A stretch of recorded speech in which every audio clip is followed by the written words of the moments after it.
One of our Egyptian brothers is sharing an incident that happened in his life. An Egyptian man. I went to the mosque, he says. Pay close attention, because this could be a cure for you, inshallah. I went to the mosque, he says. One day, it was the ASR prayer.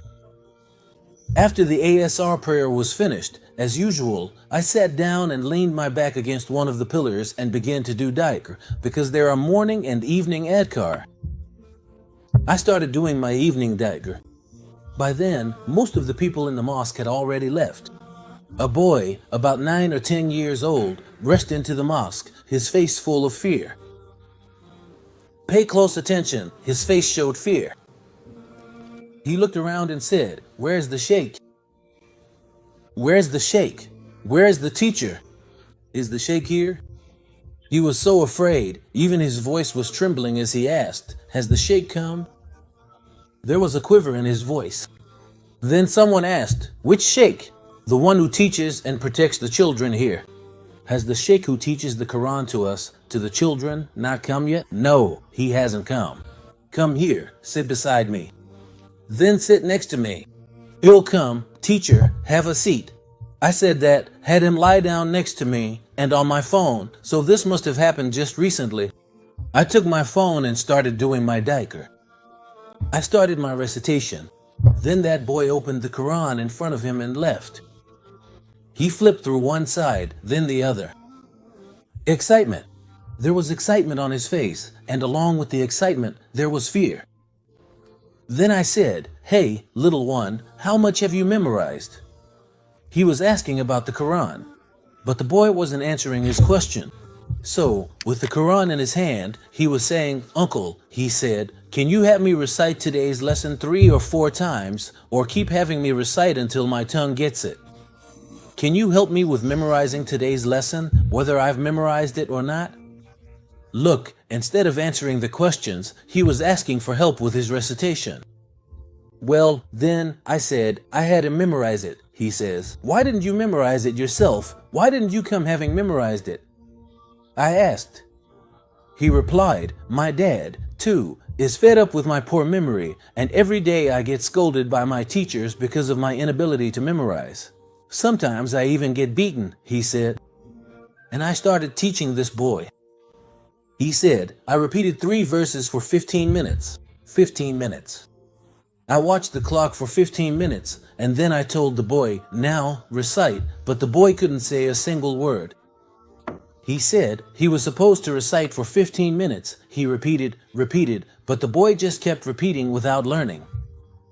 No, the boy started crying because he was anxious, because he couldn't recite, because he hadn't learned the Quran as he was taught and couldn't memorize it. No, calm yourself, stop. We don't memorize the Quran. Then I said, better yet, we understand the Quran, pay attention to this.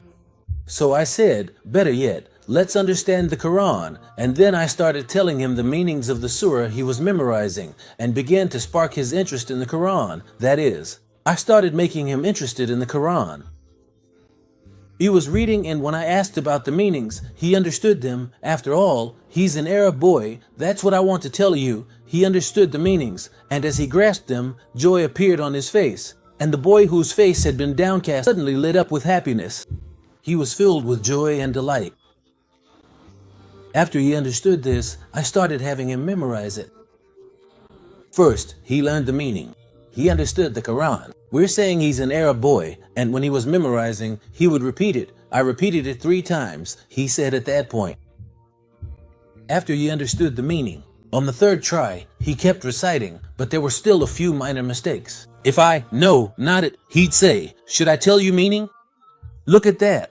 He hadn't memorized it completely, even after 3 times. He said, no, I don't know the verse, but should I tell you its meaning?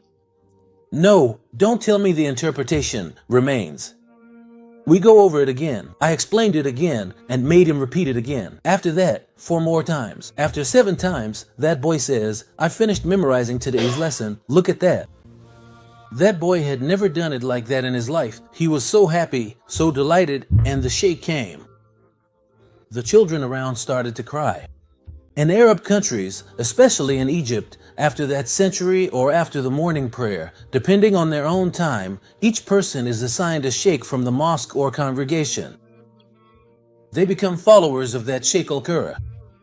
The Sheikh al-Qurra of Egypt takes their reports. Each Qari has such a duty in every mosque. That Qari gentleman began teaching lessons in his own quarters. Now look, the child happily went to his teacher, and I watched from afar. He recited flawlessly. The second day, the third day. He said, for the sake of the child, he said, I started setting aside time after ASR. What did I do? He said, every day, I have him memorize his lesson for the sake of Allah. Why? So that this child won't be beaten. So that this child won't be scolded, won't lose interest in the Quran. My goal is for him to love and know the Quran. So that he would love and cherish the Quran, I dedicated my time after ASR every day to him, and for about 2 months, I only taught him. What did they achieve with this method? First, he would recite the Quran verses to be memorized, the lessons, and the daily lesson contents. Bit by bit, over 2 months, and after those 2 months, I had to travel to another country. I left those people behind and departed in that state. But that child got used to it. That child, before memorizing the Quran, started to understand its interpretation and meaning. And so I left after 2 months. Look at that, he says, 7 years passed in the meantime. Now, he had become a successful entrepreneur, and one day we were heading out for the Maghrib prayer. My companion said, Maghrib time is running short. Should I stop at this mosque? He asked. Yes, go ahead and stop, he said. I agreed, and we entered the mosque. When we entered the mosque, there was a reciter reading so beautifully. You just can't get enough of his recitation. Of course, after the greeting, we all have this feeling. When a beautiful reciter reads, sometimes, when someone recites like a famous Qori, what do? We look up from above to see who is reciting. So, as usual, after the greeting, the first thing I did was look at that reciter. I saw that his face was perfectly round, like a full moon, standing there like the moon itself. On his face was the light of the Quran, the light of faith, and his beautiful creation in his features. I looked at him, but I thought, this face looks familiar to me. I said to myself, I've seen him somewhere before, they say. Then I started to do my own dhikr, they say. While I was sitting in dhikr, he came over, hugged me, greeted me, asked how I was, and started chatting like that. Then I asked, have I seen you somewhere before? And what did that boy say? That boy turned out to be the same one I met 7 years ago, and the Qari repeated what he had said 7 years earlier in Egyptian style, Ya Ami, Mumkin Tafizini Quran? Ashen Baba Ashen Bayabardizin Min Zifsi. And he said this exact sentence, Wa Allah Ifaz Ent bin Nafsak Mumkin Tafizini Ashen Sheikh Madrab Nish. This happened 7 years ago. He had said this during the very first lesson at ASR time, 7 years ago. What did he say? Uncle, could you teach me today's lesson? My tongue just isn't cooperating, and my dad has also given up on teaching me the Quran. Every day I get scolded by the teacher, and my teacher is always lecturing me. Maybe some days my teacher even hits me, so could you teach me the Quran instead? When he said those words, the same words he had said 7 years ago, we hugged each other, and he kissed me on the head. He kissed me on the head and wanted to kiss my hand, but I didn't let him, and he said, Jazakallahu khairan. May Allah reward you with the best of rewards. May He reward you with all kinds of goodness. You were the reason I was able to memorize the Noble Quran, the reason for my memorization of the Noble Quran. You, exactly you, are the one who made it possible for me to memorize the Noble Quran. If you hadn't given me this beautiful education, I wouldn't be the person I am today, leading prayers and reciting the Quran for people as an imam. It is thanks to you that today, alhamdulillah, I have become a Hafiz of the Quran, and by memorizing the Quran, I have received permission in this knowledge, and now I have become an Imam in many major mosques. All of this is only because of your blessing." He thanked me, saying, "May Allah be pleased with you," and of course, I embraced the student, cried a lot, and seeing the tears and joy on his face, I praised Allah. The reason I am telling you this is that even this Arab child, look, needed understanding, needed words. In other words, in order to understand the Quran, his teacher, who taught for the sake of Allah, gave him the understanding of the Quran. Because of this, the Arab child was able to understand the Quran and then memorize it quickly, and he did memorize it.